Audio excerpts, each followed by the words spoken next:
रुक्मणी जब 13 साल की थी तभी उसकी शादी हो गई थी। बहुत बड़े जमींदार की बेटी थी। घर में नौकर चाकर खेत खलिहान थे। पिता बहुत बड़े लॉयर थे। बड़े बड़े लोगों का घर में आना जाना लगा रहता था। दो बड़ी बहनों की शादी पहले ही हो गई थी। दोनों ही अच्छे घरानों में ब्याह कर गई थी। रुक्मणी अपने आयु से ज्यादा बड़ी दिखती थी, इसलिए घर में माता पिता को उनके ब्याह की चिंता सताने लगी। किसी तरह एक लड़का प्रताप मिला जो पढ़ा लिखा था पर दौलत नहीं थी।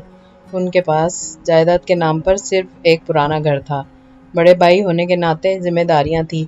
माँ, दो छोटे भाई जो अभी भी पढ़ रहे थे। पिता का साया तभी उनके सिर से उठ गया था जब वे 10वीं की परीक्षा दे रहे थे। रुक्मणी घर की बड़ी बहू बनकर आई। काम कुछ आता नहीं था क्योंकि घर में कभी किया ही नहीं था। 3 भाभीियों के बीच कभी काम करने का मौका ही नहीं मिला, परंतु अब काम तो सीखना ही था। एक ननद थी जो एक दोस्त की तरह इन्हें संभाल लिया था। उनसे ही बहुत सारे काम सीखे। रुक्मणी तेज तर्रार थी, गुस्सा तो नाक पर ही रहता था, पर ससुराल में तो चुपचाप अदब से रहना पड़ता था। कुछ ही सालों में रुक्मणी को अपने पति के साथ अलग अपना घर बसाने का मौका मिला। पति की तनख्वाह भी कम थी। इतने बच्चों की पढ़ाई और आने जाने वालों के आव भगत आदि को संभालना उनके बस की बात नहीं थी, क्योंकि उन्हें तजुर्बा कम था, इसलिए आए दिन तकलीफ उठानी पड़ती थी।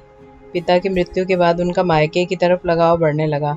भाई भाभी सब रुक्मणी से बहुत डरते थे। माँ भी इनकी तरफदारी करती थी। घर में हमेशा मायके से कोई ना कोई आते ही रहते थे। कॉलेज, यूनिवर्सिटी, हॉस्पिटल या शॉपिंग, सबके लिए बुआ, मौसी, बहन, ननद कहते हुए लोग आते थे। यही रुक्मणी जब ससुराल से लोग आते थे तो गरीबी का रोना रोती थी।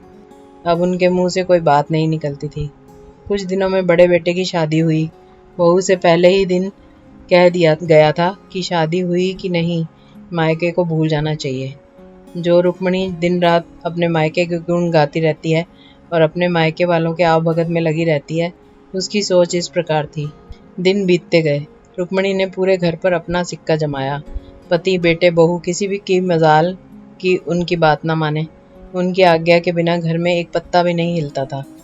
दिन इसी तरह अच्छे से रुक्मणी के लिए गुजर रहे थे।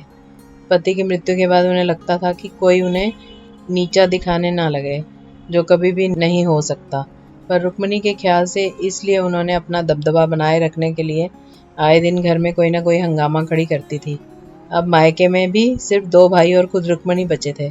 बाकी सब भगवान के पास चले गए थे। सबके घरों में माता पिता नहीं, बच्चों का राज चल रहा था, इसलिए रुक्मणी को भी अब मायके में पूछता नहीं था। पहले जो इनके आगे पीछे घूमते थे, अब अपने घर के शादी ब्याह में भी फ़ोन ही कर देते थे कि आए तो ठीक, ना आए तो भी ठीक।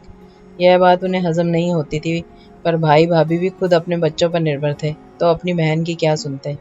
पहले कभी रुक्मणी के बच्चे जब अपने मामा लोगों के साथ सिर्फ हाय बाय में रहते थे, भाइयों की शिकायत पर वह कहती थी, देखो भाई, मेरे बच्चे पर मत जाओ, मैं तो बात कर रही हूँ, आप लोगों से मेरा आप लोगों के साथ रिश्ता है। फिर ये बच्चे बीच में कहाँ से आ गए? उन्हें फुर्सत ही नहीं मिलती है तो उनकी तरफ ध्यान मत दो।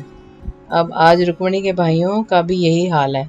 वे भी उसे यही समझाना चाहते हैं कि बच्चों पर ध्यान मत दो, पर रुक्मणी को गुस्सा आ जाता है कि आजकल बच्चे बुआ को किसी भी फंक्शन में नहीं बुलाते हैं। कल की ही बात है, बड़े भाई के पोते की शादी थी।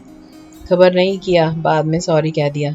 सोच सोच कर रुक्मणी को बुरा लगता है, कितना किया था इन लोगों के लिए, पर आज कोई भी उसे पूछता ही नहीं है। इसलिए पहले अपने परिवार के बारे में सोचना चाहिए, फिर दूसरे के। मायके का मोह भी इतना ना हो कि आप अपने घर को भूल जाएं।